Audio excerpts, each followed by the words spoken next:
இவங்க 2 பேரும் maybe before marriage அவங்களுக்கு ரிலேஷன்ஷிப் இருக்கோ இருக்காதோ அதெல்லாம் வேற ஒரு சப்ஜெக்ட். பட் அது முடிஞ்சிருச்சு. அவங்களுக்கு வேற ஒரு திருமணம் ஆயிருச்சு. எங்களுடைய தலைமைக்கு வேற ஒரு திருமணம் ஆச்சு. அந்த காலகட்டத்தில அமைதியா இருந்திருக்கிறாங்க.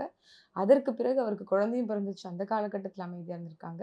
இது எல்லாத்துக்கும் மத்தியில அவங்க வெவ்வேறு ஆண்களோட தொடர்பு கொண்டு, அவங்களுக்கு ரிலேஷன்ஷிப் உருவாகி, அவங்க எல்லார் மேலயும் வந்து இவங்க அக்யூசேஷன் வச்சு, அந்த கேஸ் எல்லாம் வெவ்வேறு மாநிலங்கள்ல தனியா ஓடிக்கிட்டு இருக்கும்போது, யாரினுடைய தூண்டுதலின் பேர்ல இந்த மாதிரியான தொடர் என்ன சொல்றது? நெருக்கடிய குடுக்கணும். ஒரு டிஸ்டர்ப் பண்ணிட்டே இருக்கணும்.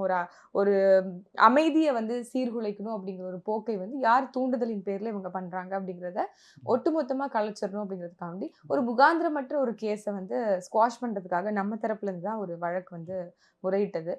அதுக்காக தான் இப்போ விசாரணைக்காக அழைச்சிட்டு இருக்காங்க. ஏற்கனவே கடந்த வழக்குல பிரைமா ஃபேசி இல்ல அப்படின்னு சொல்லி முழுமையாக ஒத்துழைப்பு குடுத்து கடந்த முறை வளசரவாக்க காவல் நிலையத்தில நம்ம ஃபுல்லா கம்ப்ளைண்ட் வந்து எழுதி குடுத்துருந்தோம். அப்ப மேல நாம போட்ட வழக்குக்கு இப்ப திருப்பி விசாரணை கூப்பிட்டுட்டு இருக்காங்க.